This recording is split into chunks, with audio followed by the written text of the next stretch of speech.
Poskušala bom pa predstaviti Ravnikarjev prispevek k oblikovanju skladenjske in besediščne norme krajinskega slovenskega knjižnega jezika. Dovolite, da se usedem.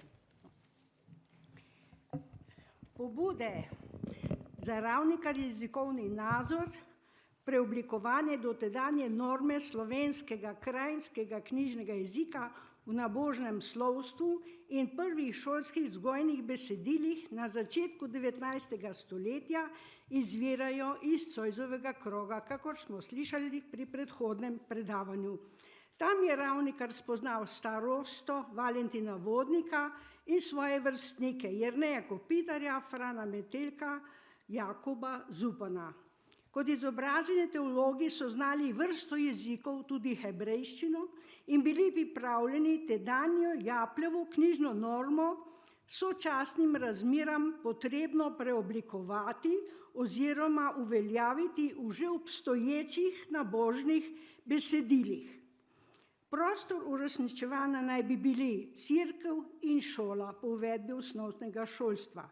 Delno je te načrte izvajal že Vodnik pred tem v letih 1795 do 800 kot ustvarjalec izvrstno izobraževalnih posvetnih besedil kot pesnik, potem pa od leta 1889 do 14 kot uspešen šolnik. Za časa ilirskih provinc je izšla njegova pismenost za prve šole, pa tudi katekizem, krščanski nauk za ilirske dežele, povzet po Napoleonovem katekizmu. Vse to je šlo leta 1811 in 12. Takoj po letu 1814 je Vodnik kot frankofil padal v politično nemilost in bil nadalje od Kopitarjevih jezikovno-normativnih snovanj za čuda izločen. Da je Kopitarjeve nazore poznal, deloma z njimi soglašal, ne more biti dvoma, saj je njegovo slovnico, celo za slovnico Kopitarjev pripravil opis neprigibnih besednih vrst in ob Kopitarjevi odsotnosti, ta je bil že od leta 1804 na Dunaju, opravljal tudi zanj slovnične korekture. Vendar je Kopitar nadalje že z Dunaja načrtoval prenovo krajinskega knjižnega jezika.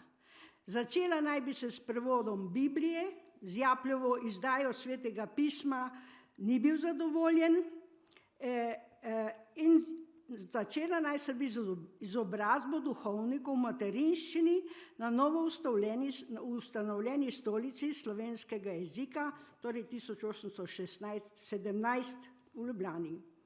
Ta ni bila dodeljena vsestransko zaslužnemu Vodniku, marveč njegovemu učencu Franu Metelku, ki je po Vodnikovi smrti prevajal tudi uradne razglase ali patente do leta 1848.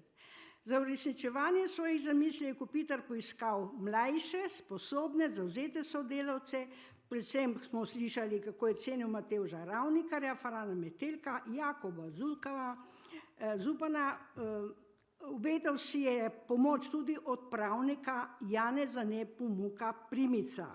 Vsi ti izobraženi domoljubi z osrednje Slovenije so zavzeto osvajali in dopolnjevali nadzore, ki so zadevali preobrazbo in pomladitev krajinskega jezika, predstavljeno v Kopitarjevi nemško napisani slovnici Die slavische Sprache in Krain, Kärnten und Steiermark 1808 oziroma 9. Tako široko zasnovani eksaktni naslov Kopitarjeve slovnice prvič uvršča krajinski deželni jezik v slovansko jezikovno skupino. Obenem pa z opisom njegovega zgodovinsko razvojno določenega glasovno-oblikovnega sestava pravzaprav samozavestno predvideva njegovo uveljavitev tudi v sosednjih slovenskih deželah notranje Avstrije, Koroški in Štajerski. Ker se je v slovnici osredinil le na opis glasovno-oblikovnega sestava osrednjega jezika, ki je vzdrževal kontinuiteto 16. stoletja, bi se zdelo, kot da jezikovnih razmer koroškega in štajerskega deželnega prostora ni poznal do te mere, da bi jih v svoji slovnici lahko upošteval, Ali je pa kar sledil Trubarju, ki je prvo slovensko knjigo Katekizem 1550 ubesedil v kranjskem jeziku. Sicer pa je bil Kopitar mnenja, da je jezikoslovec samo zapisovalec dejanskega jezikovnega stanja, ne pa jezikovni zakonodajalec. To je seveda veljalo za prepoznano glasovno oblikovno jezikovno ravnino, glede skladnja in besedišče teh ravnin v svoji slovnici ni sistematično obravnaval, je vprašanje ostajalo odprto. Dejansko stanje v obstoječih besedilih pa je prav v tem pogledu čakalo nekoga, ki bi bil sposoben oblikovati pravila za ustrezno rabo skladenjskih vzorcev in besedišča. Da mora biti pisni knjižni jezik oblikovan po premišljenih pravilih, ki uravnavajo njegovo veljavnost, njegovo normo, to je bilo jasno že Trubarjem in protestantskim piscem. O prehodu govorne rabe cerkvenega jezika na pisno so se ti prvi soočali s vprašanjem, kako vernikom pisati živo tako raznoliko govorjeno besedo. Trubar se je dobro zavedal, da ta slovenski jezik se povsod in v glihi viži ne govori. Z dostimi besedami drugači govore Krajnci, drugači Korošci, Štajerci, drugači Bezjaki, drugači Krovati. Uvod v Matevžev evangelij 1555. Sam pa se je odločil za ta krajinski jezik, pravi za dosti reči volo. Največ pa zato, ker ga tudi drugih dežel ljudi mogo zastopiti. Torej se je zavedal, da ima koroška dežela, štajerska dežela neko svojo, bomo rekli, kar varianto. Tudi glede pisave je povedal, da smo Bog vej dosti zmišljovali, s kakovimi puštami bi ta slovenski jezik mogli prav zastopno in uštavtno pisati. Vidite, ti problemi so se v Kopitarjevem času pa ponovili. Skratka, že protestantski pisci so oblikovali normativna pravila, vemo, da so sestali slovnico, slovar, da bi zagotovili pri ubesedovanju, pri prevajanju verskih besedil določeno prepoznavno pisno ustaljenost. Vsa naslednja stoletja, zlasti v 18. stoletju, je pri osrednjih piscih zelo prisotna zavest ubeseditvene dvojnosti jezika.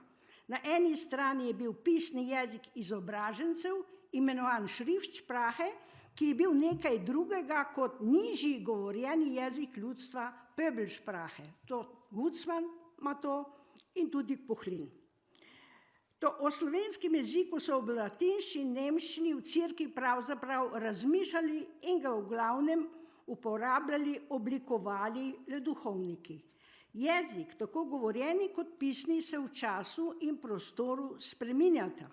Prvi po svojih notranjih jezikovnih dejavnikih in zakonih, drugi pa vodeno z naslonitvijo na prepoznana, ohlapna, dogovorjena pravila predhodnih piscev.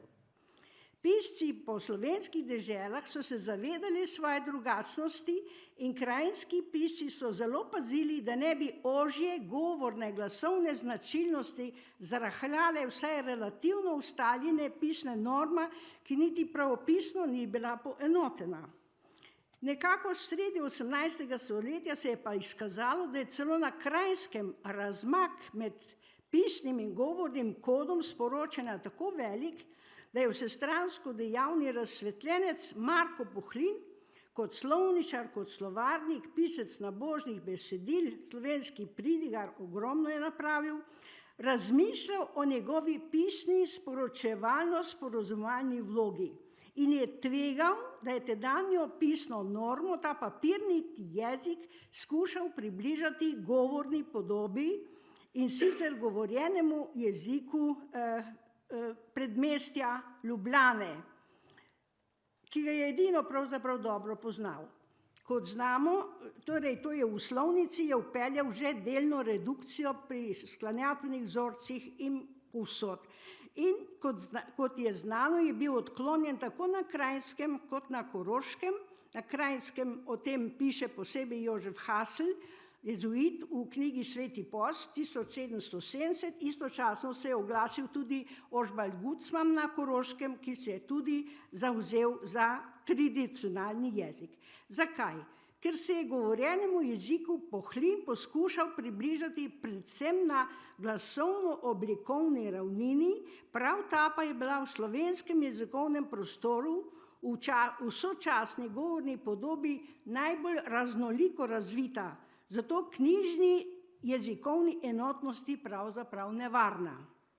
Kopitar je bil sicer iz drugih razlogov velik nasprotnik Pohlina, tega ne moramo zdaj načenjati, se je te jezikovne dvojnosti slovenskega jezika prav tako dobro zavedal pisme in govorne variante.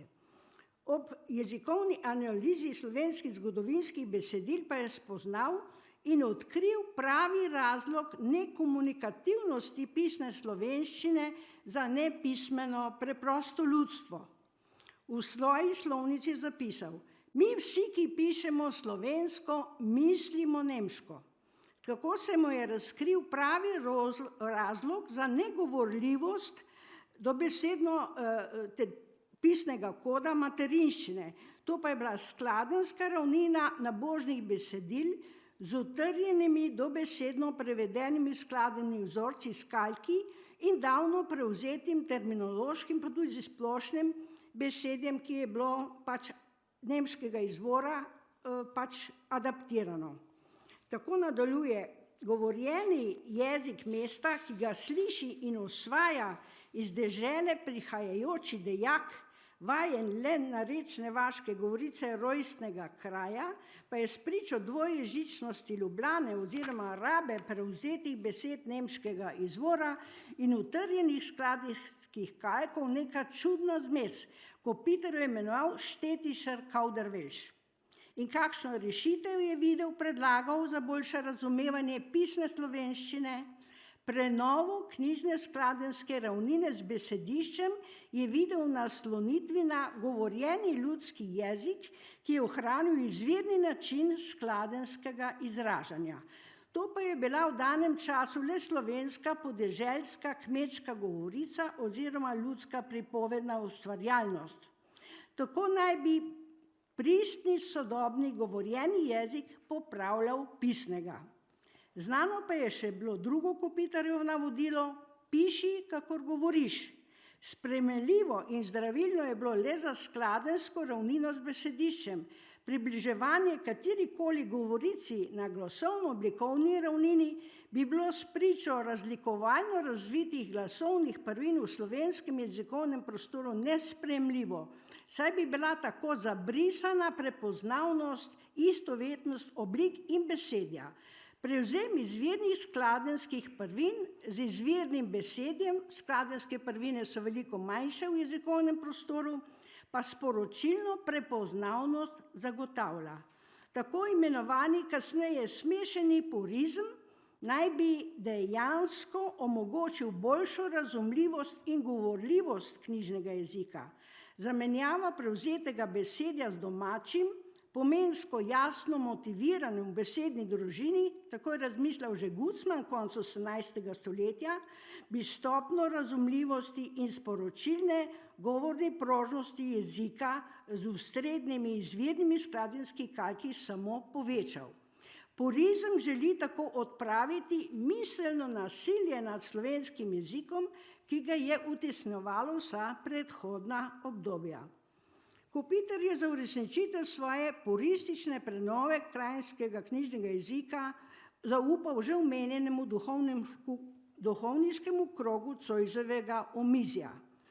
Za normativno prenovo tedanje kranjščine sta tako najbolj zaslužna Matevž Ravnikar kot prevajalec nabožnih in verskih besedil in Fran Metelko kot izvrsten slovničar in profesor slovenskega jezika na novo ustanovljeni stolici ljubljanske duhovščine, kot so takrat rekli. Kako se je pravzaprav to začelo in kako je potekalo uresničevanje omenjenih Kopitarjevih zamisli? Prve tovrstne popravke predhodne knjižne norme je zaslediti v že tedaj rabljenih, uveljavljenih nabožnih besedilih, v Golmajerovi sveti maši leta 1813, kar dokazuje primerjava s prehodno izdajo iz leta 1811, ki je oblikovana še po Japlevi normi. Ravnikarov popravljeni in pomnoženi izdaji iz leta 1813, v njej že govoriti tudi o svojih prevodih 7 psalmov iz hebrejščine, govori tudi o prenovi jezika po novih načelih. Prisluhnimo. Kar se sicer tiče te bukvice, smo mi presadili v krajinski jezik, kar je bilo mogoče popraviti in vam ga očenega, kakor se zares govori med nami, dati v roke. Zatorej smo tudi nemškim in drugim tujem besedam, katere lep krajinski jezik le kaze, slovo dali in jih s pravimi slovenskimi, da se jih po nekaterih krajih že pozabljenimi besedami namestili. Gmajna občina, občestvo, regirati, vladati, firšt, knez, žegnati, blagosloviti ali blagodariti, cviblati, dvomiti, sumiti, vofer, dar, darva ali darituf, nucno, koristno.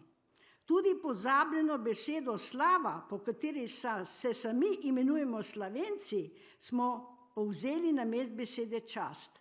Slava je več kakor čast. To se vidi, kako je razmišljal o pomenski vsebini besed.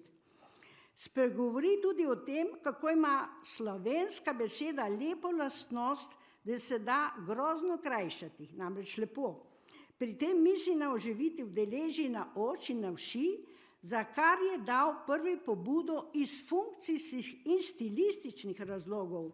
Njihovo upravičenost pa je že utemeljeval tudi zgodovinsko in sorodstveno slovansko, kakor po drugih krajih. Istočasno je Jarnik na Koroškem v knjigi za mladino zberlih pihukov za slovensko mladino 1814 že tudi upeljal oba ta deležja. Naj zadostuje samo en primer. Na mesti reči, Abraham je izdelal pravičen, ker je djal svojega sina na altar, se reče, Abraham je izdelal pravičen, djavši svojega sina na oltar. In to se potem vidi v prevodu, kako je nemške odvisne stavke krajšal z uvajanjem teh dveh deležij. Kot sledi iz primerjave Golmarjeve svete maše 1811 in Ravnikar v jezikovno prevedene izdaje 13, so se puristična načela Kopitarjeve slovnice začela uresničevati, pa je vsaj v natisnjeni obliki, 5 let po njenem izidu. V tem času pa je prišlo glede novih knjižnih normativnih pravil do neljube epizode.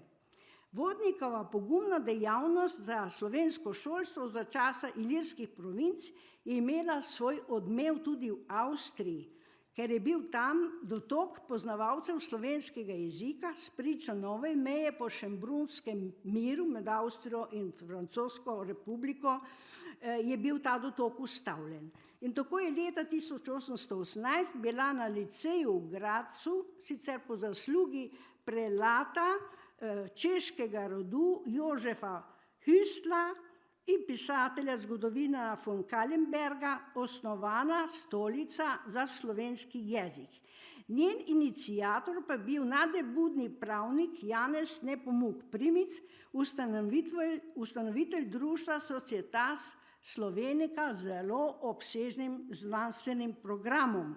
Bil je Kopitarjev vrstnik, Kopitar je računal na njegovo sodelovanje pri izdelavi nemško-slovenskega slovarja, ampak Primic je imel svoje načrte.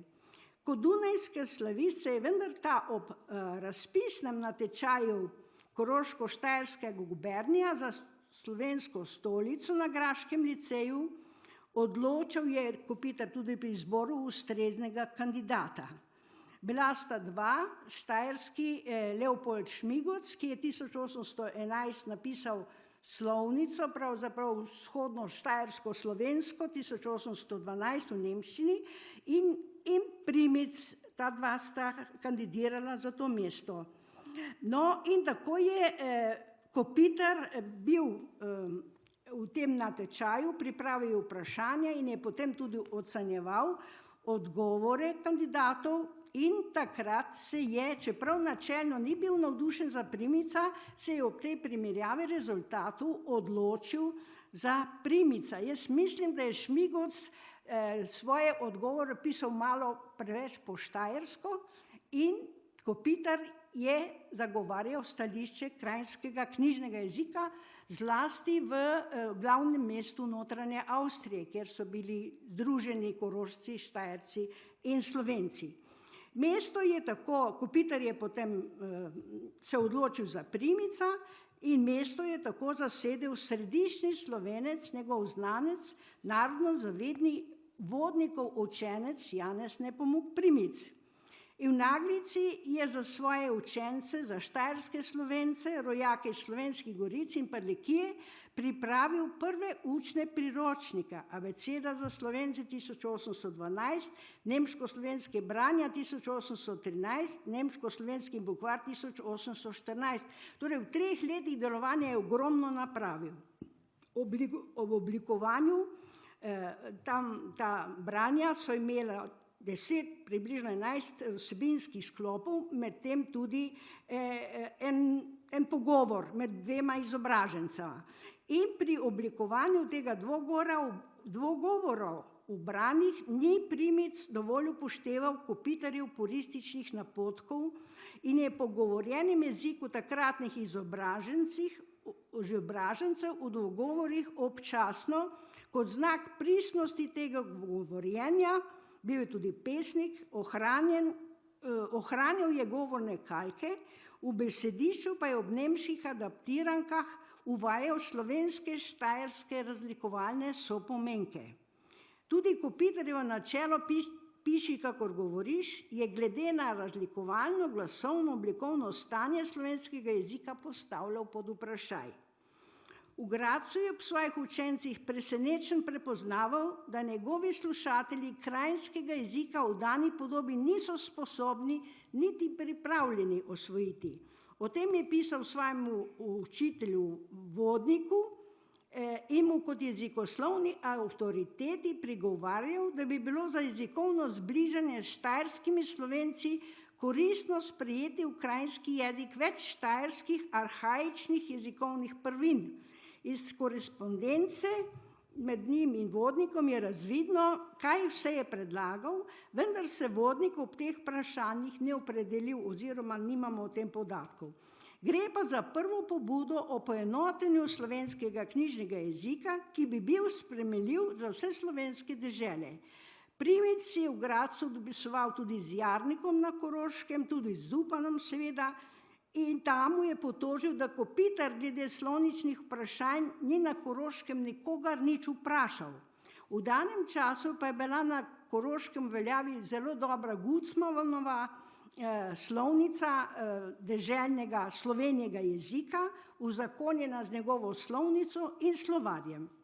In tako se je že leta 1814 ob Primičevih priročnik za njegove učence štajerske Slovence pokazalo, da je Kopitarjev krajinski glasovni oblikovni sestav preozek, da bi vsi Slovenci v njem dosegli jezikovno poenotenje. Kopitar je spoznal, da mu v svoji glavi Primic kot jezikovni učitelj v Gradcu, v prestolici notranje Avstrije, ni pripravljen slediti. Naročil ali sam napisal je uničujočo kritiko nemško-slovenskih branj in tako je bil, napisal naj bi jo njun skupni znanec, teološko in jezikoslovno zelo izobražen Jozef Zupan. O tem se je veliko pisalo. Izšla je leta 1814 na Dunaju, kjer je Trubar, pač kjer je Kopitar pisal, ta almanah, tako se je imenoval ta časopis, in tako je bil Primičev strokovni ugled omajan. Zapustiti je moral slovensko stolico v Gradcu, umsko je zbolel in se umaknil iz javnosti. No in zdaj po zlomu Primca je ostajal samo še Matevž Ravnikar, ki se je že v prevajanju psalmov iz hebrejščine jezikovno osamosvojil in potrdil. V psalmih je obdržal le še nekaj ustaljenih, adaptiranih, arhaičnih terminov ali speljank, ajdje, brumen, puntar, žnable, brumba in tako dalje, vendar je tudi že na skladenski ravnini izpeljal določene korekture. Zdaj bo pa treba nehati, ne? No, prišla bi zdaj samo še par besed bi povedala o nadaljnji usodi Ravnikarja, ki je moj glavni namen, da bi to predstavila. V letih 1815-17 so išle Ravnikarja zgodbe Svetega pisma za mlade ljudi, prevod vzgojnega dela Krištofa Schmida za mladino, Biblische Geschichte für die Jugend, die Geschichte des Alten Testamentes. No, ti deli sta bili predmet moje primerjave. Soočanje nemško in slovensko obesedenega biblijskega pripovednega sporočila nam šele omogoči prepoznavanje razlikovalnih sistemskih prvin obeh jezikov, analiza pa se prvenstveno osredinja na razlikovalne oblike oblikoslovne skladnje in besedišča, kjer gre predvsem za izločene neizvirnega besedja v sobesedilu. Primerjava izvirnika s prevodom dokazuje, da je Ravnikar oba jezika enako vredno obvladal, zgodbe so resnično poslovenjene skladno z odkritimi zakonitostmi govorjenega slovenskega skladenskega in besedotvornega sestava. Ravnikar je biblijsko sporočilo vsako poved z izjemno tenkočutnostjo preverjal, soočal s svojim rodnim govorom in tako odkrival dejanske slovenske govorne prvine za nemške oblikovno-skladenske kategorije, kot tudi za izvirno besedje v besedišču. Nemogoče je strnjeno izčrpno predstaviti to celotno njegovo topologijo izmenjave danih jezikovnih prvin, ker se te tudi v besedovanju neštetokrat ponavljajo. Tem bolj, ker ne moremo izključiti tudi določenih stilističnih postopkov, tako v nemškem kot slovenskem besedilu. Razen tega kaže Ravnikar določeno težnjo po strnjenosti sporočanja, ki se kaže tudi v nadomeščanju nemškega samostalniškega izražanja s slovenskim glagolskim. Kaže, da ga je motila za nemški jezik tista tako natančna, sistemsko pogojena natančnost, ki jo v nemščini izraža kategorija določenosti, ki jo pravzaprav slovanski jeziki ne poznajo. Primerjava prevoda z izvirnikom razkriva zavestno premišljene Ravnikarjeve postopke slovenjenja skladenske ravnine z besediščem v pripovednem biblijskem besedilu. Kako se te kažejo? Prvič se kažejo v izločenju določenih oblikotvornih kategorij, ki so nemške in v slovenskem jeziku ni. To je kategorija določenosti, to sta določni in nedoločni člen pred samostalniki in pridevniki in to so osebni zaimki pred glagolskimi oblikami v nemščini. Te prvine je Ravnikar, bomo rekli, skoraj dosledno izločil. Drugo področje, kjer se kaže ta njegova močna karikatura in Slovenije, pa se kaže v izločanju določenih sklonsko predložnih zvez, ki so bile v slovenskem razvoju prekrite z nemščimi. Torej, razlikovalni predložno-sklonski sestav, kjer je bila ujemalnost, je pustil predlog, kjer je bila razlikovalna raba, je vpeljal slovenskega. Nadalje je preobrazil kategorijo časa, izražene prihodnosti, izražene preteklosti, v preteklosti izražanje z infinitivnimi zvezami imam plus hočem slovenščini, vse to je nadomestil z opisnimi časovnimi oblikami. Torej, preobrazil je predložno-sklonski sistem in preobrazil je kategorijo časa, naklona, načina. Tu je skušal kolikor mogoče uveljaviti slovenski govorni način izražanja, vendar pri Pasjevu mu to vedno ni uspelo. ob tem, ko je izločal te nemške prvine, so prihajale do izraza prej v zgodovini zatrte prvine. Tako naprimer naslonske zaimenske oblike v slovenščini, potem dvojina zlasti pri ženskem in srednjem spolu, potem ob odkritju glagolskega vida seveda tvorba ponovljalnih glagolov in seveda, kot je že sam v uvodu omenil, uvedba deleži na oč, eč oziroma na uši, s katerim je krajšal odvisnike v nemškem besedilu. Kot skladenjski strnjevalec se pri njem pojavlja tudi nedoločnik v veliko širšem obsegu, kot ga danes poznamo v slovenskem knjižnem jeziku. Te popravki, žal jih ne bom mogla ponazoriti v besedilu, so spremenile tudi besedni red v slovenščini.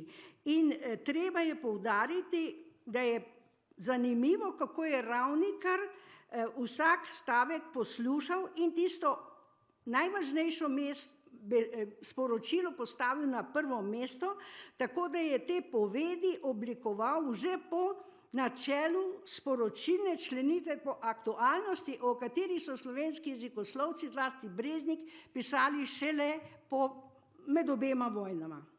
Tudi preobrazja beseda na ravni besedišča je potekala po skrbno domišljenih načelih.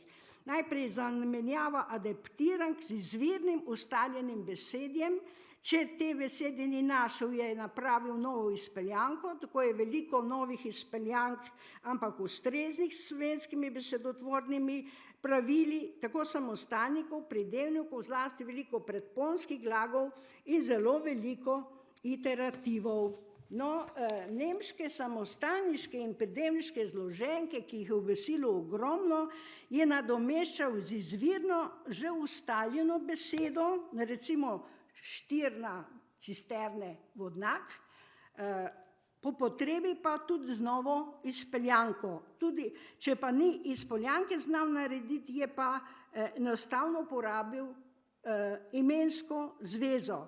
Ali če tudi to ni šlo, je opisal pomen nemške zloženke. Preseneča pogosta stilno pomenska ukrepitev sporočila izvirnika, dosežena sopomensko izmenjavo svojilnega rodilnika in svojilnega pridevnika z desno stavo prilastka, z ustrezno stavo členkov in medmetov. Pristna je želja po smiselnem strnevanju nemške izrazno-sporočilne natančnosti, ki jo pogojuje, kot sem že rekla, kategorija natančnosti, torej te določenosti v nemščini. Zdaj seveda jaz imam tudi obsežno ponazorjalno gradivo za vse te kategorije, ki sem jih omenila, to je nemogoče, da bi vam to predstavila, ampak morda, če dovolite, samo morda 2-3 stavke, da boste občutili, kako je bil mojster v besedovanju. Ni samo besede prevajal z besedo, ampak določene besede je pomensko prevajal. Če dovolite, bom samo tule en nemški stavek citirala, da boste videli, kako je to res izpeljal pogovorno, uspešno, razumljivo. Ein Gewitter entstand, dergleichen nie über Ägypten gekommen war, selten Menschen darin wohnten. Fürchterlich raschte der Hagel nieder, schrecklich krachte der Donner. Man sah nichts als Hagelsteine und Feuer. Alle Gewächse des Feldes wurden verheert. Die Bäume zerbrachen, Menschen und Vieh auf dem Felde wurden erschlagen. Kako je to živo prevedel? Hudo vreme nastopi, kakršnega v Egiptu ni bilo, kar so ljudje v njem prebivali. Strašno rožla toča na zemljo, neznansko treska vse križem, vse je bilo v ognju in toči. Vsa zelenjava po polji končana, vse drevje zlomasteno. Živina in ljudje po polji so pobivali. No, in še tu imam še več zanimivih primerov, no pa morda bi še tule samo 2 navedla samo v slovenščini. O kralju Davidu ki je takrat pač zagrešil to svoje dejanje.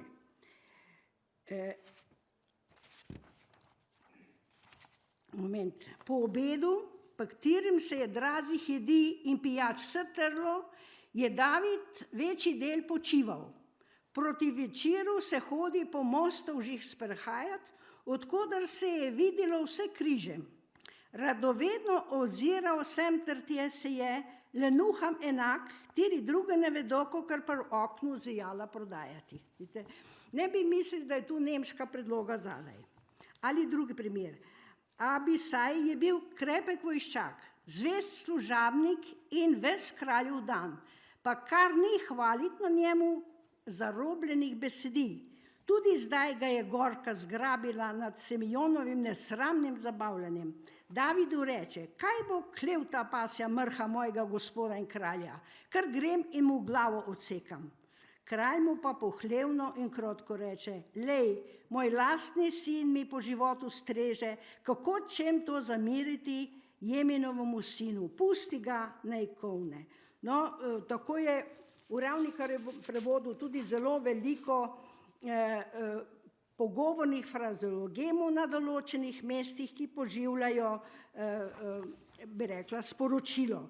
No, mogoče samo to povem, ker že bilo omenjeno, kako ima od vseh mal ima Kain piko na brata, to je prevedeno, ali pa recimo Kain sollte Gott nicht und folgte Gott nicht und behielt den Zorn in Herzen. Kain ni poslušal Boga in kuhal je jezo v srcu. No, in takih primerov je zelo veliko, tudi moramo končati, ne? Upam, da boste to v pisni varianti lahko prebrali. Resnično velja to ugotovitev, ki je napisana v Slovenskem biografskem leksikonu, da je Ravnikar učitelj slovenske proze, oče slovenske proze.